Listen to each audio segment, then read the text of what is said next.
하나님은 온니엘을 이스라엘의 첫 번째 사사로 부르셔서 메소포타미아 왕 후산의 압제에 시달리던 이스라엘 백성들을 구원해 주셨고요.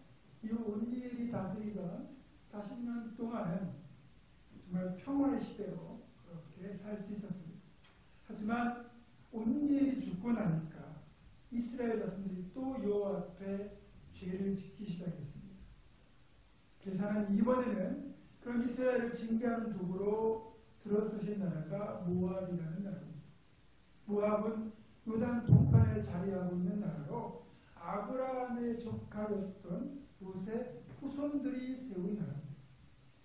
여러분이 아시는 것처럼 이 롯이라는 인물은 아브라함의 조카인데 아브라함과 함께 살 때만 해도 신앙생활 잘하던 믿음의 사람이었습니다. 그런데 그가 소돔 땅으로 이주해 살면서 소돔의 쾌락을 누리고 즐기다가 신앙 다 까먹고요. 결국 쫄딱 망했죠. 그리고 그런 롯의 후손들이 세운 이 모압이라는 나라는 하나님이 가장 가증히 여기시는 어린아이를 불에 태워서 제사로 드리는 인신 공의 제사를 드리는 금우수라고 하는 가장 가증한 우상을 섬기는 그런 악한 나라가 되고 말았습니다. 결국 롯 한 사람의 실패가 본인만의 실패로 끝난 것이 아니라 그의 후손들이 하나님을 떠나 우상을 숭배하는 악한 민족이 되었고요. 이 모압이라는 나라와 이 이스라엘 사이에는 어찌 보면 아브라함과 롯의 후손인데 두고두고 적대적인 관계가 되는 그런 사이가 되고 말았습니다. 사랑하는 여러분, 그래서 우리가 제대로 살아야 돼요. 나 한 사람의 삶은 나 혼자로 끝나는 개인이 아니라는 거죠. 나는 우리 후손들의 조상이 되는 겁니다. 그러니까 내가 믿음으로 바르게 살면 우리 후손들도 복되게 되는 것이고 내가 대충 살거나 믿음으로 살지 않으면 롯의 후손처럼 우리 후손들이 불행한 후손들이 될 수밖에 없는 거죠. 우리 옆에 계신 분들에게 권면할까요? 우리 제대로 삽시다. 믿음으로 삽시다. 여러분들이 그렇게 말씀하신 대로 신앙으로 바르게 살아서 좋은 조상이 되는 그런 여러분 되기를 주님의 이름으로 축원합니다. 하나님께서 이번에는 이 모압의 왕이었던 에글론을 강성하게 하셔서 이제 에글론의 침공과 압제를 받게 하시는 징계를 내리셨는데 그 결과 모압의 왕 에글론이 아주 강성해져 가지고 그 군사력으로 주변 나라들을 다 정복하고 이번에는 이스라엘까지 침공해서 여리고를 정복하고 그리고 이제 이스라엘에게 압제를 가하기 시작했습니다. 그 결과 18년 동안 이스라엘은 에글론의 지배하에 공물을 바치며 에글론을 섬겨야만 했습니다. 여러분, 그렇게 에글론의 지배를 받는 동안 이스라엘 백성들의 삶은 말이 아니었을 겁니다. 생각해 보세요. 한 해 동안 죽어라고 농사 지은 거 있잖아요. 그리고 열심히 유목해서 얻은 수출의 상당 부분을 걸핏하면 에글론에게 빼앗겨야 되고 공물로 바쳐야 됩니다. 가뜩이나 빠듯한 삶인데 그렇게 자꾸 빼앗겨야 되고 약탈을 당하니까 죽지 못해 사는 거죠. 한 번만 약탈을 당해도 그 타격이 큰데 18년 동안 그렇게 압제와 약탈에 시달리며 살아야 됐습니다. 그 고생을 하고 나니까 그제야 비로소 왜 이런 고난이 자기들에게 닥쳐왔는지 비로소 깨닫게 된 겁니다. 달리 말하면 이런 사실을 깨닫는 데 걸린 시간이 무려 18년이랍니다. 18년 동안 그 고생을 한 거 아닙니까? 그래서 잘못을 우리가 저지르지 말아야 되지만 잘못을 저질렀을 때 하루라도 빨리 그 잘못했다는 사실을 깨닫는 게 중요한 거죠. 18년 동안 죽을 고생하고 나서 이제 모압 에글론에 의하여 압제를 당하고 수탈을 당한 것이 자신들이 하나님을 버리고 우상 숭배를 하고 죄를 행한 것 때문에 하나님이 징계했다는 사실을 비로소 깨닫게 된 이스라엘 자손들, 그제 하나님 앞에 엎드려 회개하며 살려달라고 빌었고요. 하나님 이들을 긍휼히 여기셔서 모압의 압제에서 구원할 도구로 세우신 사사가 바로 에훗이라는 사사입니다. 사사기 본문을 보면 이 에훗을 왼손잡이였다고 표현하고 있죠. 그러니까 우리가 보통 오른손을 사용하면 오른손잡이인데 오른손잡이의 반대의 표현으로 왼손잡이 사사였다 이렇게 묘사한 게 아니고 원래 뜻을 보면 오른쪽 손이 불편해서 왼손을 주로 쓰는 사람이라는 뜻이에요. 그러니까 원문을 직역하면 오른손이 제한된 사람 이런 말인데 오른손에 적지 않은 장애가 있었다는 뜻입니다. 그러니까 정리하자면 에웃은 장애를 지닌 사람인데 그것도 가장 중요한 오른손에 장애를 가지고 있는 사람이었다는 거예요. 당시만 해도 몸에 장애가 있다는 것도 기본적으로 결격 사유가 되지만 이 오른손에 장애가 있다는 것은 심각한 결격 사유에 해당됐습니다. 더구나 이 사람은 이스라엘 전체를 통치해야 될 사사입니다. 그런 사사가 장애가 있다는 것, 또 오른손에 장애가 있다는 것은 정말 꽤 심각한 결격 사유라고 할 수 있습니다. 그런데 하나님은 그런 에웃을 사사로 택하셨어요. 하나님이 에웃의 장애를 모르시는 게 아니에요. 그럼에도 불구하고 에웃이 비록 장애가 있고 그것이 약점이지만 하나님은 딱 한 가지만 보셨다는 거예요. 그게 뭐냐? 바로 하나님의 부르심에 순종하고 그 부르심을 위하여 기꺼이 목숨을 바칠 수 있느냐? 이것만 보셨다는 겁니다. 에웃은 하나님의 부르심에 기꺼이 순종했고요. 그래서 하나님은 에웃을 두 번째 사사로 택하셨습니다. 아마 우리들이라면 이런저런 이유로 들어가면서 에웃이 사사가 되는 것을 반대했을지 모릅니다. 우리가 가진 고정관념으로 보자면 에웃은 사사가 되기에는 심각한 약점을 가지고 있는 거죠. 하지만 하나님은 사람의 외모나 그 사람 자체의 재능을 떠나서 믿음으로 순종하는 사람이라면 기꺼이 사용하시고 또 전능하신 하나님 함께 하시기 때문에 아무리 약점이 있는 사람도 아무런 문제가 안 된다는 거죠. 오히려 하나님의 일하심을 보면 에웃의 약점을 강점으로 바꾸셔서 그를 사용하셨다는 사실을 발견할 수 있습니다. 에웃은 그렇게 약한 면을 들어서 강하게 사용하시는 하나님의 일하심의 가장 좋은 본보기라고 할 수 있습니다. 자, 그러면 어떻게 하나님께서 에웃을 사용하여 모압의 압자에서 이스라엘을 구원하시는지 한번 보도록 하겠습니다. 모압 왕 에글론은 자신에게 공물을 바치러 온 사람들을 직접 아현하는 그런 습관이 있었는데 에웃은 사사로 세우심을 받은 뒤에 이스라엘의 공물을 에글론에게 조공하는 그런 대표단의 단장의 자격으로 그렇게 에글론을 찾아가게 됩니다. 그래도 에글론이 일국의 왕 아닙니까? 그런 왕을 우리가 만나려면 궁궐에 들어가기 전에 먼저 신체 검사를 통과해야 됩니다.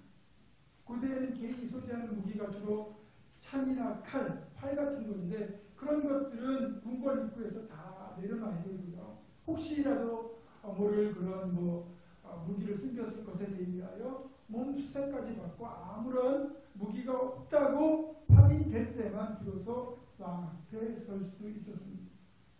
자, 그런데 보통 이제 이 단검을 몸에 숨긴다 그러면 주로 어디에 숨기겠습니까? 왼쪽 허벅지에 숨기게 됩니다. 자, 보통 우리가 오른손잡이들이 대부분이면 칼을 찰 때 이 칼집을 왼쪽에 매게 됩니다. 왜냐하면 우리 신체 구조상 왼쪽에 칼집을 차고 그래 칼을 빨리 뽑을 수 있거든요. 단검을 숨기더라도 마찬가지입니다. 손이 뻗쳐서 칼을 빼기 좋은 곳에 단검을 숨기죠. 자, 경비병들이 다른 데로는 이 수색의 전문가지요. 그러니까 보통 이제 무기를 다 내려놓게 하고 혹시 모를 숨겼을 무기를 찾기 위해 몸 수색을 할 때 어디를 하느냐? 왼쪽 허벅지 쪽을 하게 됩니다. 경비병들이 이제 에웃을 몸 수색을 하는데 왼쪽을 수색해보니까 허벅지 수색해보니까 아무것도 없어요. 게다가 오른손에는 장애가 있습니다. 당연히 자기들의 경험과 전문가의 관점에서 보면 전혀 에웃에게는 왕을 해할 능력도 없고 행할 수 있는 무기도 없습니다. 따라서 방심할 수밖에 없어요. 하나님께서 에웃, 그것도 오른손에 장애가 있는 에웃을 들어주신 이유가 여기에 있는 겁니다. 모압의 경비병들로 하여금 습관적인 수색만 하게 함으로써 에웃이 한 규빗 긴, 한 규빗은 남자의 손끝부터 팔꿈치까지의 길이를 말하는데 약 45cm 정도 됩니다. 45cm 정도 되는 단검을 오른쪽 허벅지에 숨기고 들어갈 수 있도록 해주신 거예요. 게다가 에웃은 왼손잡이니까 오른쪽에 칼을 차는 것이 훨씬 더 칼을 뽑기에 유리합니다. 그럼에도 불구하고 모압의 경비병들은 왼쪽 허벅지만 수색을 한 거죠. 그 결과 이런 45cm나 되는 단도를 무사히 다리 속에 숨겨가지고 통과할 수 있었습니다. 여기에 더하여 모압은 에글론의 경계시까지 풀어놓은 거예요. 에웃이 조공을 하는 자리에서 에글론에게 조금 있다가 왕과 은밀히 드릴 말씀이 있다. 1대1로만 나눌 말씀이 있다고 얘기를 했는데 에글론이 그 말을 받아준 겁니다. 뭐 에글론이 볼 때도 뭔가 자기에게 유리한 정보나 또 다른 선물이 있는가 싶기도 할 거고 에글론 입장에서도 뭐 아무런 무기도 가지지 않고 장애까지 있는 사람이 자기를 해할 것이라고는 꿈에도 생각을 못하는 거죠. 그래서 아무런 의심 없이 받아들이게 만드신 거예요. 그래서 왕을 호위하는 경비병들까지 다 물리치고 신하들까지 다 물리치고 증거로 잠그고 에웃과 에글론 단둘이 있는 자리를 만든 거죠. 그런데 이런 모압 측에서는 완벽하게 빗나가고 말았습니다. 에글론과 단둘이 있게 된 자리에서 에웃이 그의 은밀히 말하는 척하면서 왼손으로 오른쪽 허벅지에 있던 단검을 꺼내가지고 에글론의 앞에서부터 뒤에까지 칼을 찔렀습니다. 좀 잔인한 장면일 수도 있겠지만 그 칼이 날만 35cm인데 이게 에글론의 몸을 관통하여 등뒤까지 나왔다고 성경은 묘사하고 있습니다. 에글론은 비명 한마디도 지르지 못하고 그 자리에서 즉사했습니다. 그리고 이를 끝난 에웃은 조용히 밖으로 나와 다른 문들을 걸어 잠그고 그리고 이제 에브라임 산지로 이스라엘 군대를 소집하러 떠납니다. 그 사이에 어떤 일이 벌어졌는지 에글론의 경비병들은 전혀 눈치를 못 채는 거죠. 이제 다락문이 잠겨있는 것을 보고 에웃의 신하들과 경비병들이 왕이 발을 가리우신다 이렇게 생각을 했다고 성경은 말하고 있습니다. 이 발을 가리운다는 성경의 표현은 우리로 말하면 큰일에 보는 것, 대변을 보는 것을 그 표현으로 약간 이렇게 완곡한 방식으로 표현하는 겁니다. 이걸 보면 오랜 시간을 기다려도 의심하지 않는 걸 보면 의학적으로 이 에글론에게는 심각한 변비가 있었던 것 같아요. 왕이 볼일 한번 보려면 한 20-30분 최소한 걸리는 그런 시간들을 보냈던 것 같습니다. 그러니까 아무런 의심 없이 기다리다가 30분이 지나고 1시간이 다 되도록 왕에 아무런 기척이 없으니까 그제야 이상한 낌새를 알아채고 열쇠를 가져다가 문을 열고 들어가 보니까 에글론이 죽어있는 겁니다. 여러분 아무리요 잘 조직된 군대를 하더라도 그 최고 지휘관이 갑작스럽게 죽으면 이 지휘체계가 무너져가지고 우왕좌왕할 수밖에 없습니다. 그 사이에 에웃은 에브라임 산지에 도착하여 군대를 수집하는 나팔을 불고요. 그 수집에 응해서 이스라엘 군대가 다 모이게 됩니다. 그리고 그 소집에 응한 군대 앞에서 이렇게 외칩니다. 나를 따르라. 여호와께서 너희의 원수들인 모압을 너희의 손에 넘겨주셨느니라. 저는 이 말에서도 에웃의 정말 훌륭한 면모를 발견합니다. 자, 여호와께서 너희의 손에 넘겨주셨다. 그러니까 이 전쟁은 하나님께 속한 것이고 하나님께서 우리에게 승리를 주시는 분이라는 것을 분명히 말하고 있습니다.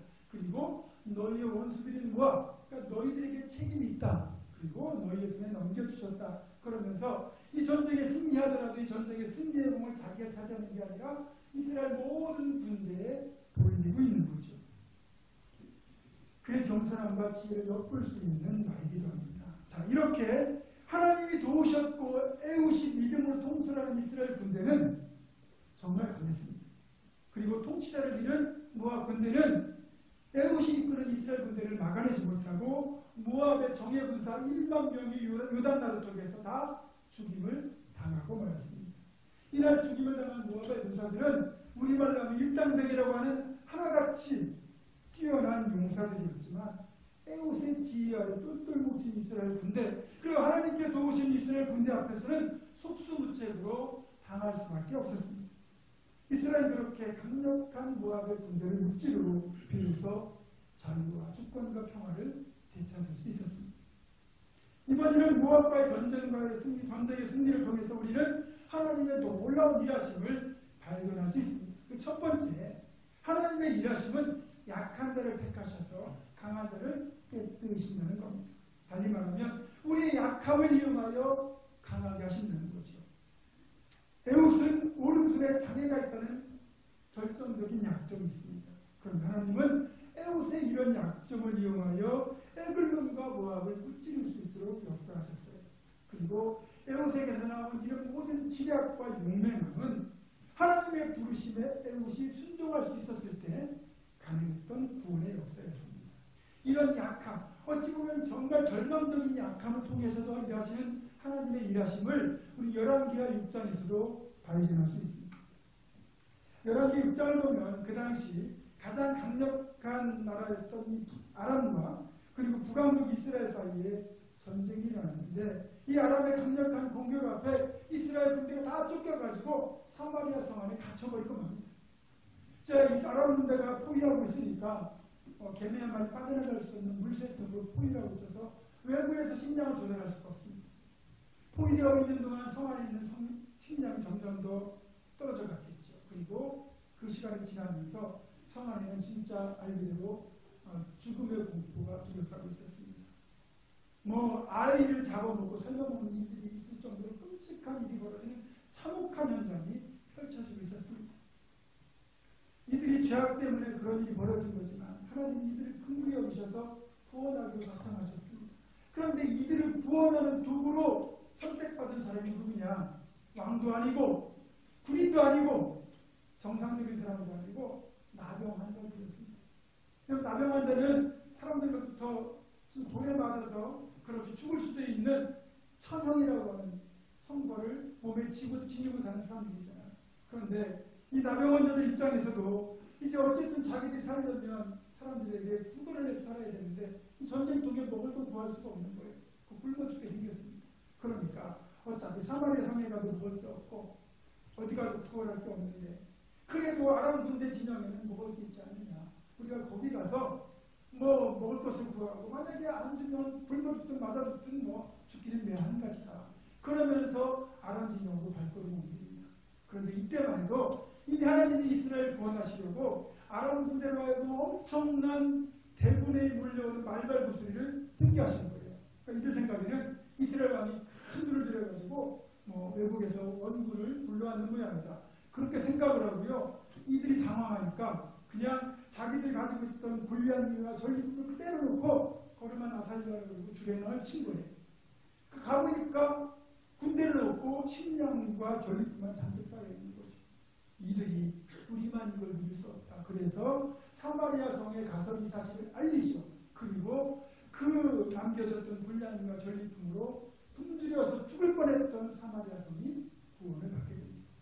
여러분, 이 위기에서 누가 이 위기를 구원한 겁니까? 멀쩡한 사람이 아닙니다. 왕이나 아니면 군인이나 사직 멀쩡한 사람이 아니고 사람들에게 손가락질 받고 병들어 죽을 수밖에 없던 병인들, 나병 환자들이었습니다.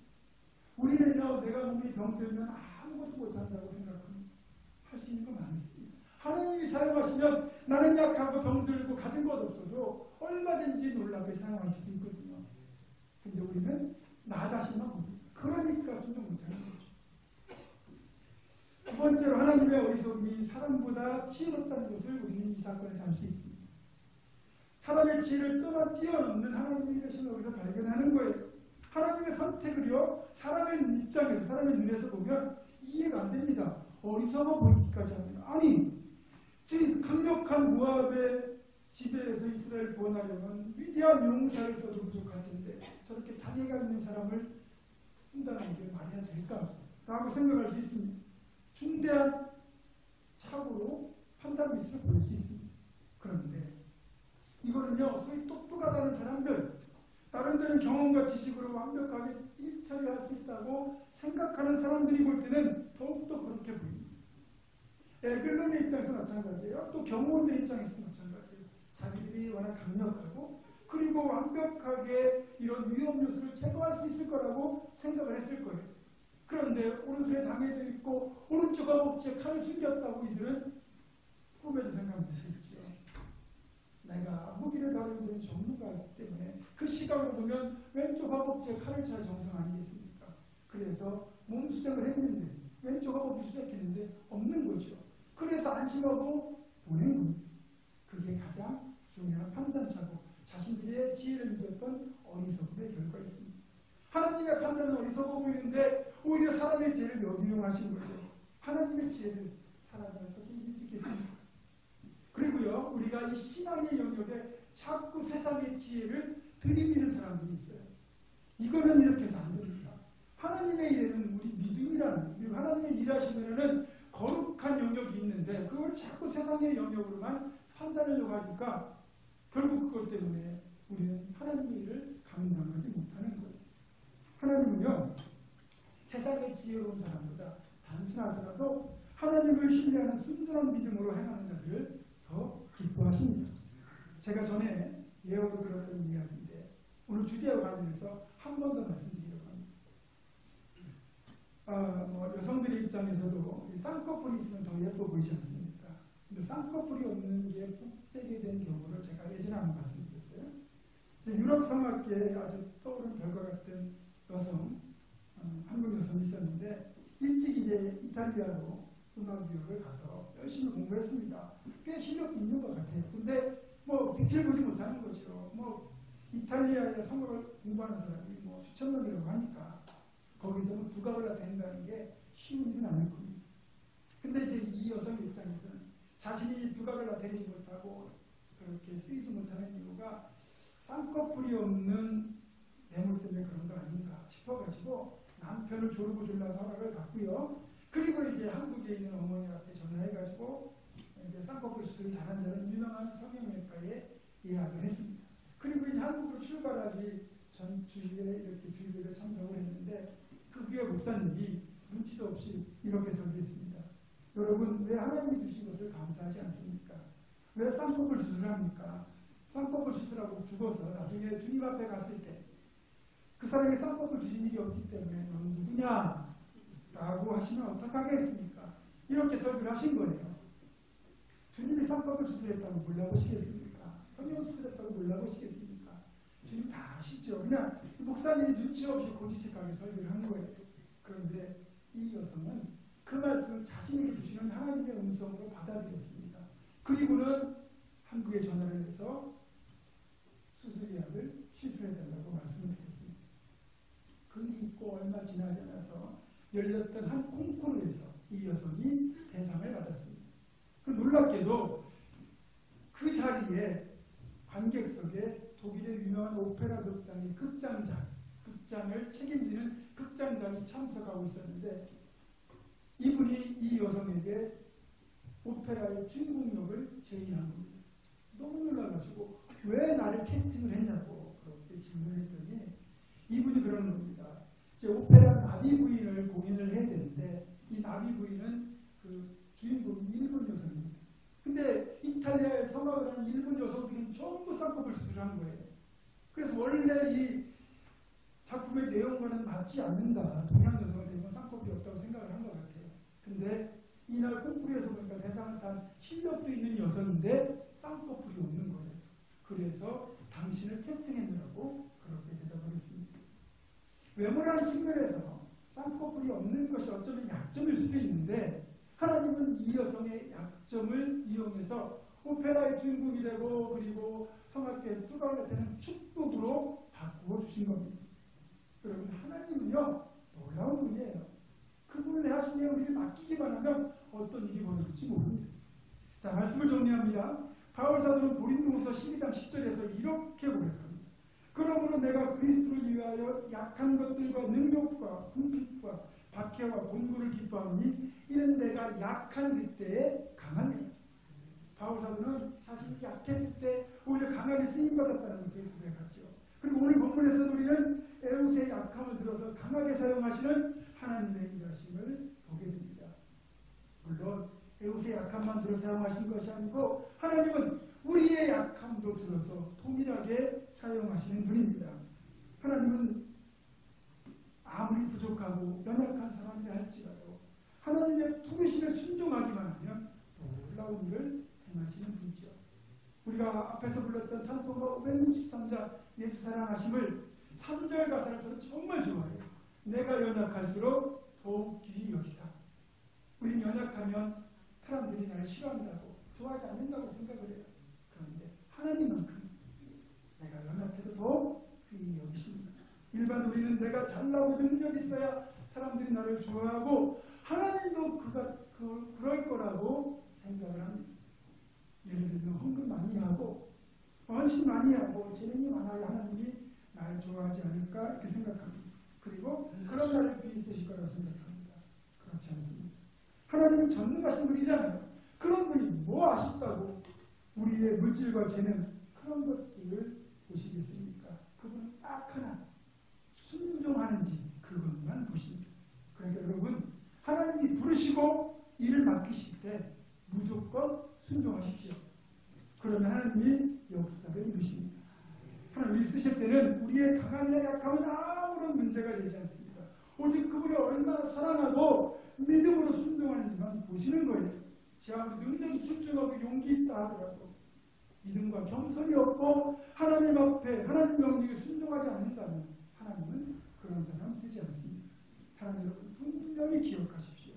나는 약하고 부족해도 때로는 미련하고 어리석어도 하나님이 나를 쓰시면 하나님의 방법으로 기가 막히게 나를 쓰신다는 사실입니다. 중요한 것은 내 실력이 아니라 내 순종입니다. 여러분 마지막으로 서로에게 권면하기를 원합니다. 무조건 순종합시다. 하나님이 하십니다. 기도하겠습니다.